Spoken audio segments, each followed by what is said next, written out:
Anda masih mendengarkan RRI Radio Tanggap Bencana COVID-19. Baik pendengar, seperti biasa kita akan dengarkan wawancara opini dan komentar. Warkop RRI akan dipandu oleh rekan saya Albara Maulana.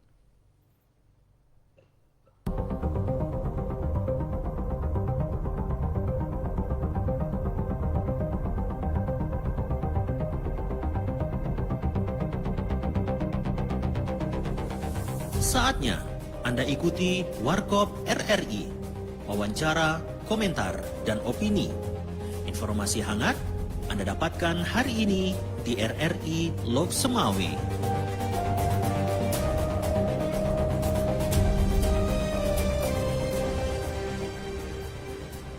Assalamualaikum warahmatullahi wabarakatuh, pendengar Pro 1 RRI Radio Tanggap Bencana COVID-19. Terima kasih Anda masih menyimak dan mendengarkan siaran Pro 1 dari mulai pagi tadi hingga saat ini pendengar. Seperti disampaikan oleh rekan kami tadi, rekan penyiar Bung Faisal, bahwasannya saat ini dalam program wawancara komentar dan opini Warkop RRI Radio Tanggap Bencana COVID-19 bersama saya Albara Maulana dan juga produser Salia Asagi sekaligus pengarah acara di pagi hari ini dan juga tim teknik operator yang bertugas, dan insya Allah akan menemani Anda hingga ke pukul 10 waktu Indonesia Barat nanti pendengar. Apa kabar Anda di pagi hari ini? Semoga Anda dalam keadaan sehat walafiat, tetap bersemangat menjalankan aktivitas. Pastikan tetap diniatkan ingin mendapatkan ridha Allah Subhanahu wa taala. Di pagi hari ini Warkop akan membahas tentang dilemanya Pekan Olahraga PON Aceh di tengah pandemi Covid. Seperti diketahui pendengar, pegelaran Pekan Olahraga Nasional PON tahun 2020 ini yang direncanakan di Papua itu telah dibatalkan oleh pemerintah ya, oleh kementerian, yang mestinya itu dilaksanakan pada tanggal 20 Oktober sampai dengan 2 November ya mendatang. Nah, dan ini mengimbas ke semua daerah pastinya yang telah menyiapkan berbagai atlet-atletnya dengan cabang olahraga yang telah diselesaikan. Untuk membahas lebih jauh sebetulnya dilema PON Aceh di tengah pandemi ini, di studio setelah hadir ada Asprof PSSI Aceh, ada Bapak Nazir Adam. Assalamualaikum Pak Nazir. Waalaikumsalam, selamat pagi. Ya.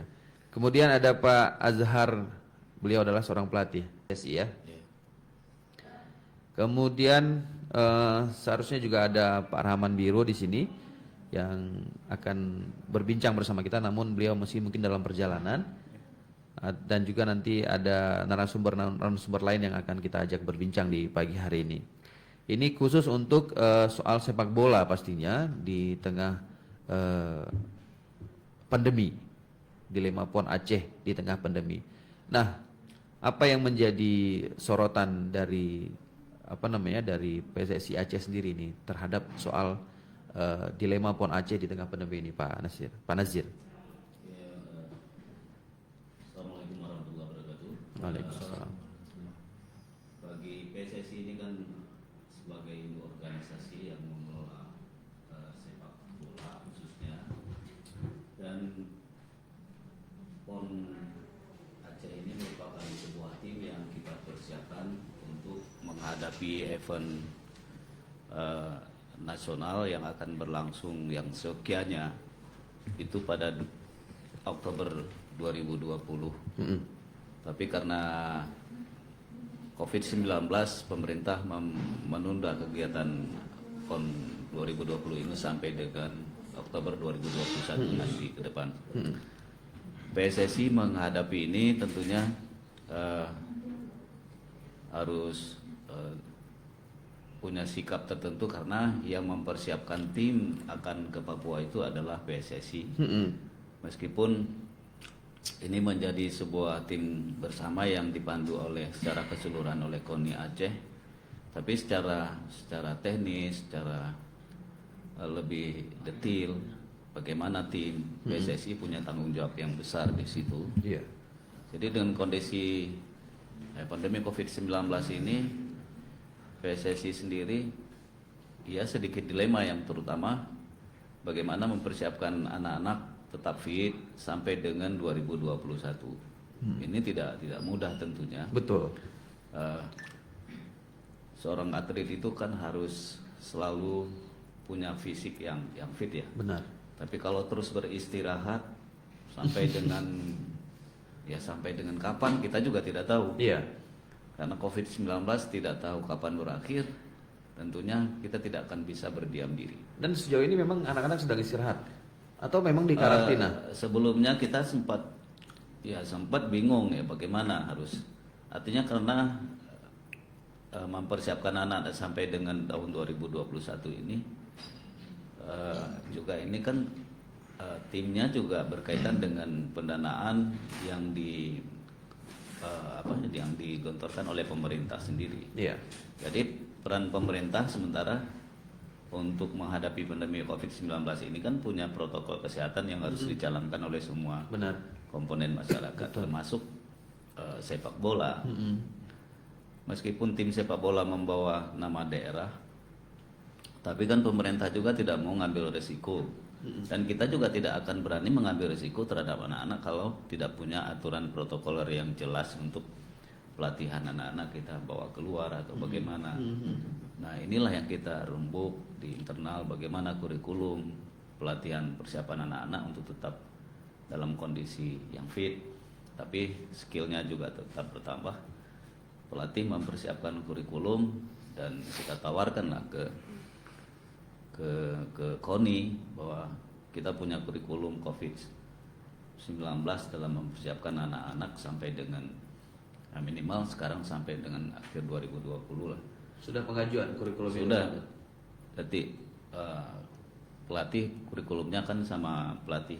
Ya. Tapi KONI Aceh juga sudah mempersiapkan pelatihan dengan 2 tahap. Pertama dengan desentralisasi dan yang kedua dengan sentralisasi.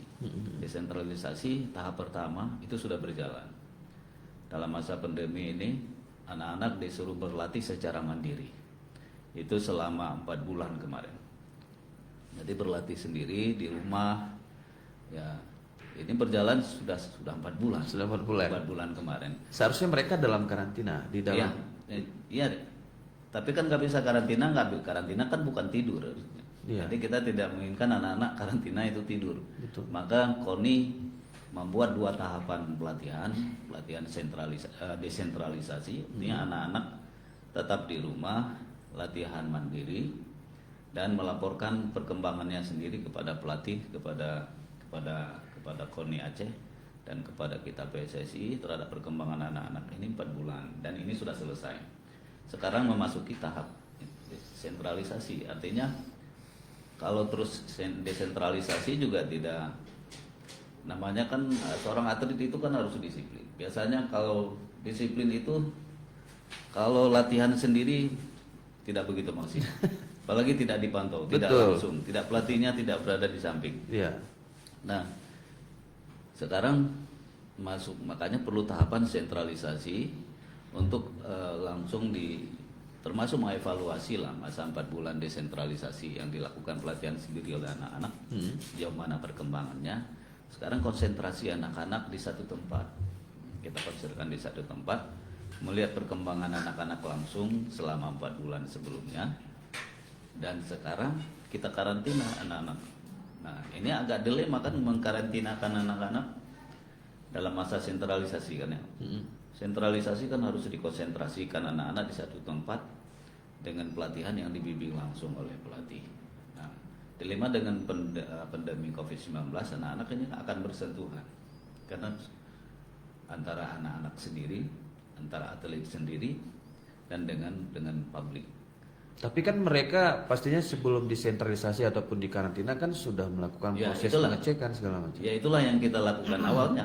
Makanya kita memberikan sebuah kepercayaan, sebuah narasi kepada publik, kepada yang berkompeten dalam pengelolaan pandemi, pertama pemerintah daerah dan juga kepada pihak-pihak yang mengkhawatirkan, terutama orang tua juga kan, orang tua kan juga khawatir anak-anaknya. Nah, jadi kita pilih tempat Lok Semawe ini, kita minta dukungan pemerintah daerah, dari Satgas COVID-19 ini juga ikut mengecek langsung lokasi tempat yang akan kita tempatkan, dan kemudian dilakukan proses sterilisasi tempat, kemudian anak-anak masuk dilakukan rapid test semuanya, supaya jangan karena ada satu orang nanti berimbas ke yang lain, dan alhamdulillah semuanya negatif dan berjalan. Dan peran pemerintah daerah, saya berterima kasih di Lok Sumawe ini Pak Wali beserta dengan jajarannya itu sangat antusias membantu kita agar proses platda sentralisasi di Lok Sumawe yang dimulai Juni kemarin ini ya mendapat sambutan langsung dari beliau untuk menjamin anak-anak, tapi tetap dalam protokol kesehatan yang harus dijalankan oleh semua kepentingan, semua unsur yang ada dalam tim, pelatih, kemudian pendamping, ofisial dan juga anak-anak sendiri. Iya. Kenapa harus Lok Sumawe, Pak? Karena kan Lok Sumawe memiliki kasus ya. Kan ada daerah-daerah lain yang tidak memiliki kasus. Iya, sebenarnya kan ini kita juga tidak tahu ya, apakah di daerah yang, kalau mana sih daerah yang tidak berkasus sebenarnya, ya kan? Dan yang Langsa belum ketemu kasus. Tapi tidak ada kasus, kita juga harus masuk lebih dekat lagi sebenarnya, ya kan? Tapi yang saya melihat pandemi ini bisa kita atasi dengan ada kerjasama semua pihak. Nah, walaupun kita berada di daerah aman, tapi kalau lingkungan kerjasama tidak bisa terbangun, ini juga mengkhawatirkan kita. Betul. Nah, kenapa kita berada di sini? Kita mendapatkan dukungan, misalnya kita lapangan juga agak jauh dari, dan dukungan dari pemerintah daerah juga menjamin, ya kan. Kemudian letak lapangan yang bisa seperti di areal PT Arun itu agak jauh ya dengan. Nah, karena kita tidak bisa jalan sendiri, ini platda sentralisasi ini, walaupun kita konsentrasi, tapi kalau bisa kerjasama dengan semua unsur yang ada di daerah tidak bisa terbangun dengan baik, ini akan menjadi masalah. Saya kira itu menjadi salah satu yang menjadi pertimbangan kita, dan alhamdulillah kemarin dibuktikan misalnya pemerintah daerah turun langsung, kemudian anak-anak membackup anak-anak, dan ini menjadi kita sebuah kondisi aman ya, nyaman bagi anak-anak sendiri juga merasa nyaman. Ini tidak ada apa-apa. Berarti Lok Sumawe dianggap aman ya. Dan alhamdulillah salah satu faktornya juga karena pemerintah menyambut ya, sehingga Lok Sumawe menjadi pilihan untuk ditempatkan anak-anak. Sebelumnya pernah ada, tapi nanti dulu saya ke pelatih dulu. Ini seperti yang disampaikan oleh Pak Nazir tadi, PSSI dalam hal ini sudah bertanggung jawab, sudah mengambil sikap dengan berbagai hal, dan tadinya sehingga anak-anak yang sebelumnya tadi di rumah ya, ini harus disentralisasi. Nah, dari pelatih sendiri ada tanggapan apa nih soal dilema PON Aceh tengah pandemi COVID? Dari laporan pelatih ini awalnya sih seperti ketua katakan tadi, tim sepak bola ada program dari KONI 2, desentralisasi dan sentralisasi. Ada belumnya di situ selama desentralisasi, karena anak-anak rata-rata latihannya secara mandiri, di situ ada kurang maksimal. Waktu bergabung sekarang di sentralisasi, di sini ada hal program yang sedikit berubah, Pak.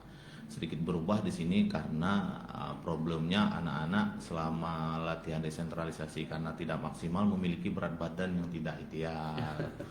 Ya, postur tubuh yang sedikit melar. Itu jadi pasti berubah ya? Iya, karena 4 bulan juga itu, Pak. 4 bulan juga, jadi programnya berubah sedikit untuk merubah itu semua. Jadi ada target-target dalam sebulan 2 bulan ini supaya 2 bulan ke depan anak-anak memiliki berat badan ideal, postur fisik yang bagus kan. Rata-rata itu per pemain berat badannya 5 sampai 8 kilo itu, Pak. Selama COVID. Selama COVID ya. Karena mereka seharusnya idealnya berapa? seharusnya ideal misal begini, ada pemain yang posturnya 170, seharusnya kan berat badannya itu 60 Pak. Tapi rata-rata sekarang 67, 65, 68. Nah, maka dari itu kami sebulan ini banyak menekan ke latihan yang untuk menurunkan berat badan. Dan alhamdulillah selama sebulan ini banyak perkembangan pemain yang memang berubah rata-rata postur tubuhnya sudah kekar, sudah sedikit fisiknya sudah bagus lah, sudah tidak melat, dan berat badan rata-rata sudah ada yang kurang sekilo setengah. Karena memang berat ya kalau program untuk menurunkan berat badan itu berat gitu Bang, karena butuh waktu dan alhamdulillah kan karena kita pun ditunda sampai 2021 itu punya waktu.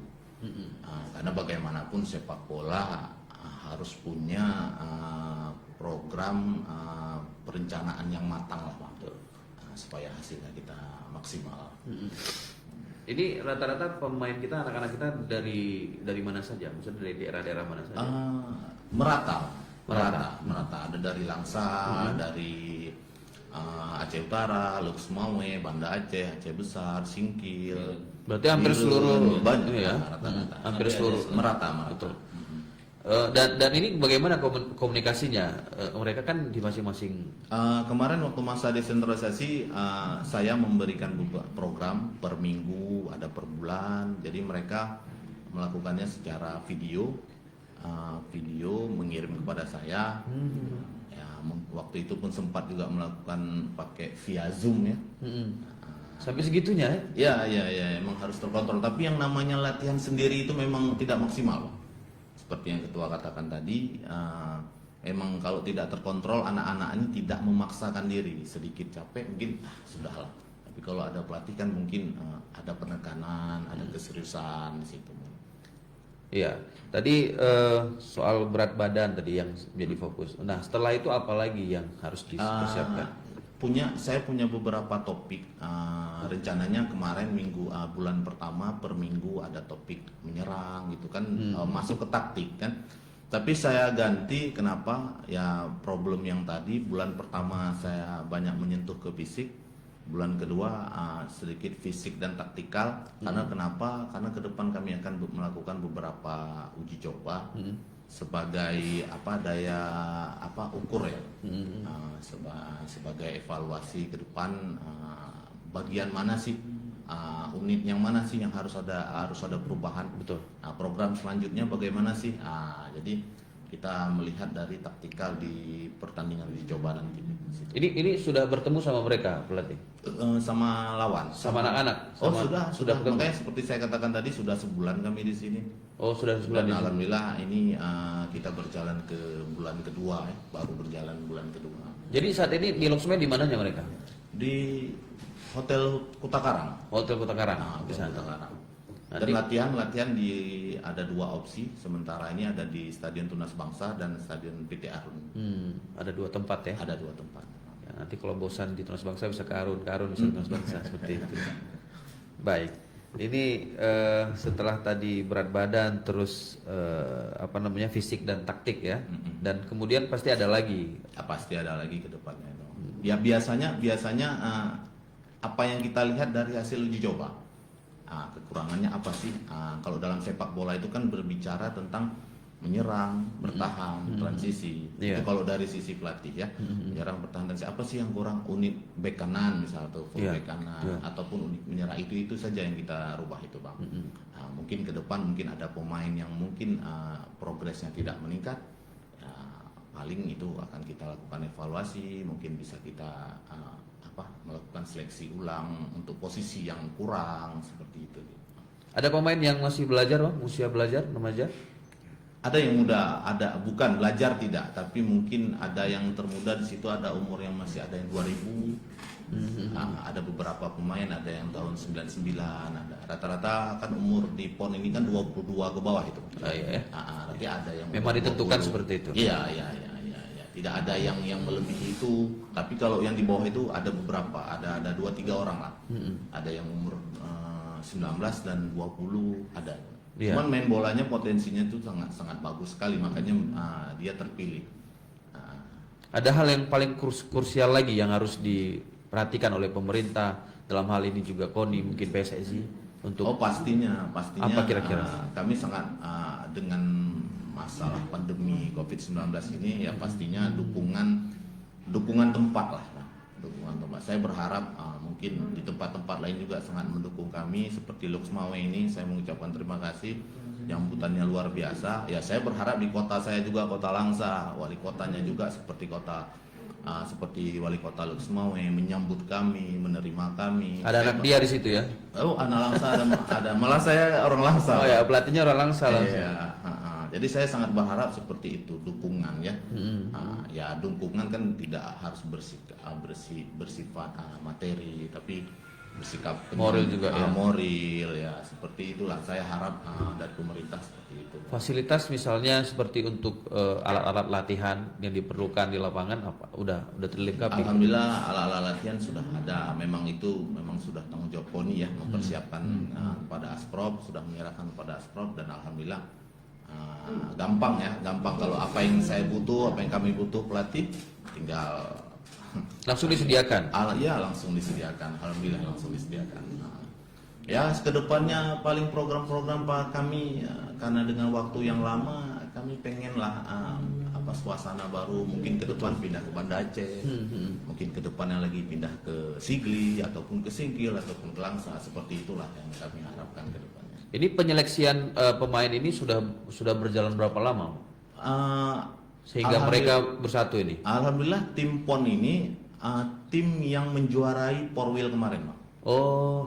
Jadi tim Porwil, kembali saya ke belakang, tim Porwil itu dari jaringannya tuh pemain dari Pora, ketua sendiri yang melakukannya, dari Pora, dan setelah Pora ada Liga 3 yang Asprov juga yang dan ini timnya. Ini timnya. Jadi tim-tim pemain-pemain terbaik dari penyelesaian Pora Liga 3. Ya tim PON ini ya sekarang ya punya tim Porwil kemarin untuk sementara. Seperti yang saya katakan tadi, kalau ada pemain yang progresnya tidak bisa meningkat, ya paling kita lakukan evaluasi. Iya. Dan untuk misalnya latihan di lapangan, apakah para pemain ini juga diterapkan protokol kesehatan, misalnya pasti. masih menggunakan masker atau apa? Yang pastinya dulu, yang pertama di hotel kami punya aturan tidak boleh menerima tamu. Di hotel ya? Di hotel yang awalnya di hotel tidak boleh menerima tamu, yang mungkin sebelumnya ada teman-teman dan sekarang memang tidak ada. Kami jaga tim pelatih, kami kontrol. Berarti mereka nggak bebas berarti? Ya? Nggak bebas, tidak bisa bebas ya.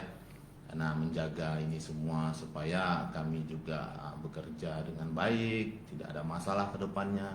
Kalau di lapangan ya pastinya sedikit latihan yang memakai jarak. Tapi saya yakin sih kalau yang namanya olahraga di luar ruangan kayaknya aman sih. Ya. Kecuali yang di dalam ruangan itu ya. Karena kita lihat pun di tingkat internasional juga liga-liga kan sudah berlangsung sekarang ya. Dan mereka kan pasti juga melakukan latihan-latihan, berkumpul juga pasti. Ya, sepak bola kita tidak bisa pungkiri sepak bola adalah olahraga yang dicintai jagat raya lah ya, semua dunia memang. Jadi kenapa sepak bola itu harus dihelat di seluruh dunia? Itulah kita berbicara faktor ekonomi, faktor ekonomi. Banyak contoh-contoh tim Eropa ada gara-gara pandemi ini pemasukannya kurang, di situ tiket tidak terjual, kan? Apalagi pemasukan hak siar. Jadi kenapa ini harus dihelat? Mungkin untuk menghidupi klub itu dan untuk menghidupi para pemain dan staf-staf lainnya. Itu, Bang. Iya, seperti itu. Baik, nanti kita akan lanjutkan lagi perbincangan ini, seru sebetulnya berbicara soal sepak bola ini. Anda bisa menyimak terus nanti hingga ke pukul 10 waktu Indonesia Barat insyaallah. Dengan kedua narasumber kami ada Pak Nazir, beliau adalah Asprov PSSI Aceh. Kemudian ada pelatih untuk tim sepak bola PON kali ini ada Bung Azhar. Jangan kemana-mana, tetap di program wawancara komentar dan opini Warkop RRI Radio Tanggap Bencana COVID-19. Anda masih mendengarkan RRI Radio Tanggap Bencana COVID-19.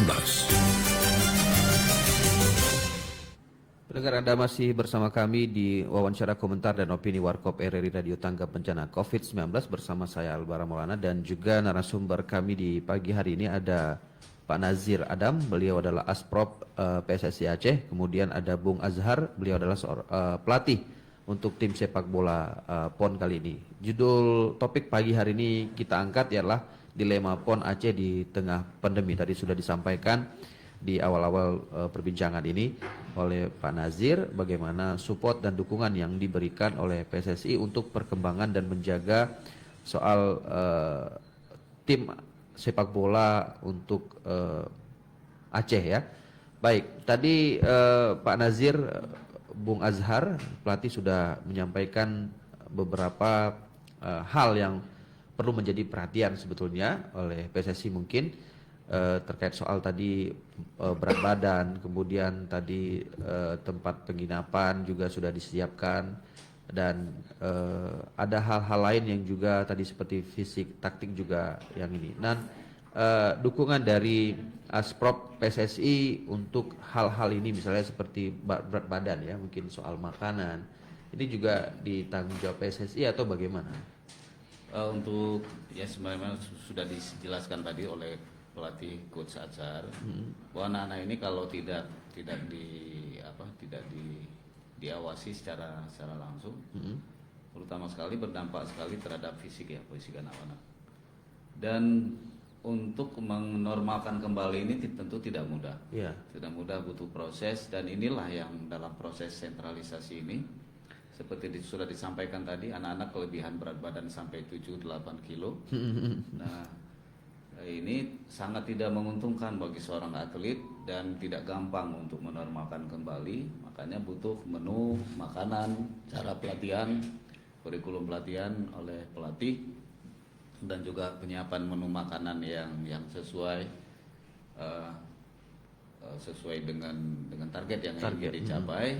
Tentu ini kita memberikan dengan pihak yang menyiapkan makanan menu, pihak catering ya, untuk tidak menambahkan, malah nanti anaknya tambah gemuk karena Keenakan. ini kan Menu-menu enak ya, akan bermasalah. Ya, Anak-anak sudah sebulan kok bukan turun, malah tambah naik karena makannya makin enak ya kan. Baik, Pak Nazir, kita ditahan dulu. Di ujung telepon sudah tersambung dengan Sekretaris Umum KONI Aceh. Ada Pak M. Nasir. Assalamualaikum Pak Nasir. Waalaikumsalam warahmatullahi wabarakatuh. Ya, Pohabah. Apa kabar? Ya, Alhamdulillah. Terima kasih sudah menyempatkan waktunya untuk bergabung bersama kami di RRI Perusahaan RRI Semawe. Siap, selalu siap tuh RRI. Ini ada di studio ada Pak Nazir Adam. Ya. Ya, Pak Asprop PSSI Aceh. Kemudian Ya, ada ya. juga pelatih dari tim sepak bola PON Aceh ini. Ya, Pak, ini tadi kami sudah berbincang sekilas dengan kedua narasumber kami ini. Nah, dari KONI sendiri untuk judul kami, tema kami di pagi hari ini soal dilema PON Aceh di tengah pandemi. Ya. Nah, mungkin Pak Nasir ada pandangan apa nih Pak soal PON, Pak? Ya, tentu dilema itu dirasakan oleh semua orang, bukan hanya di Aceh. Di daerah lain mungkin lebih parah kondisinya. Nah, Aceh pada saat ini dalam konteks penyelenggaraan seluruh pembinaan olahraga di Aceh, kita tetap komin. Komin itu kita tunjukkan dengan tetap melaksanakan pelada, ya. Tetap melaksanakan pelada yang harusnya 8 bulan, kita tambah menjadi 10 bulan malah. Iya. Kita tambah menjadi 10 bulan dengan kita perpanjang sedikit masa pelada desentralisasi, karena pada saat itu kan dari Februari sampai dengan April situasi kita agak sedikit panik mungkin mendengar pandemi COVID-19 ini. Iya. Namun setelah itu di 20 April kita sudah mulai 15 cabang olahraga. Kita buat strategi untuk itu.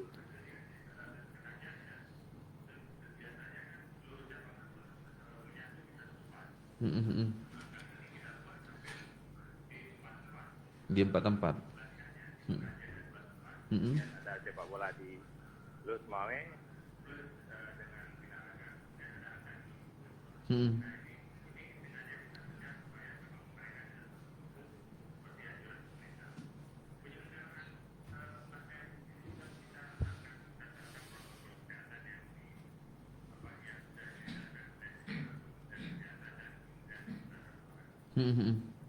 Iya.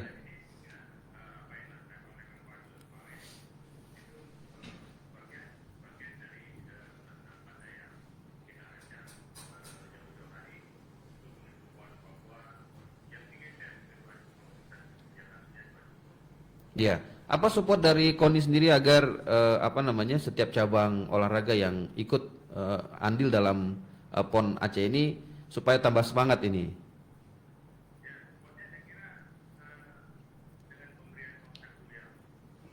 Mm-mm.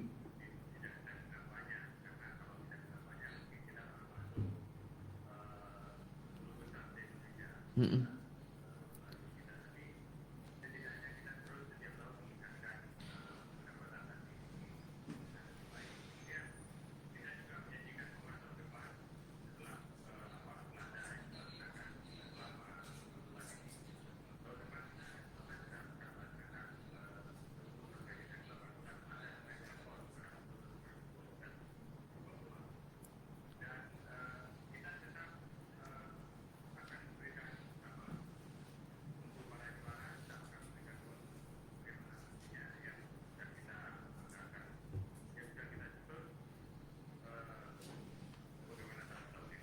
Mm-mm.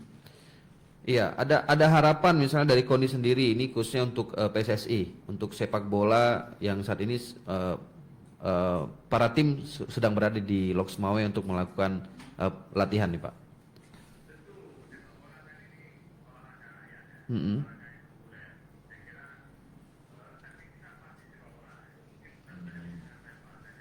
Target ya. Mm-mm.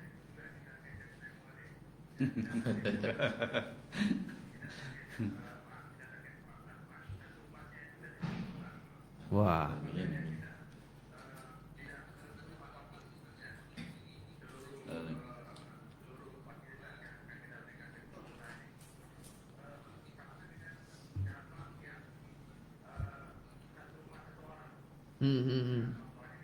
Rame.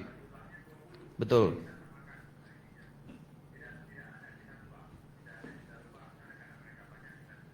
Mm-mm. Mm-mm.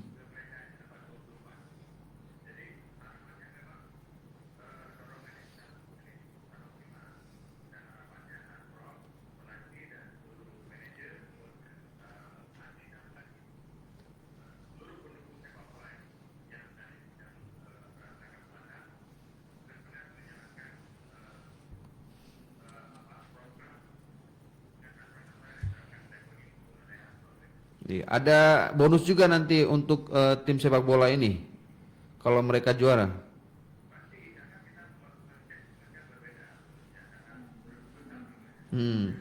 Berarti beda dengan cabang yang lain ya. Lebih besar lagi berarti Pak Nasir. Lebih besar lagi berarti.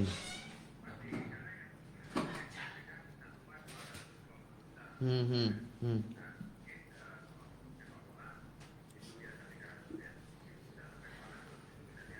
Iya. Rencana angka ini lebih besar daripada tahun lalu apa gimana? Rencana bonus ini lebih besar daripada tahun lalu atau memang sama?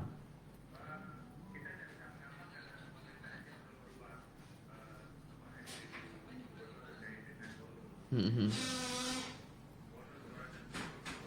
Hmm, hmm. Hmm, hmm.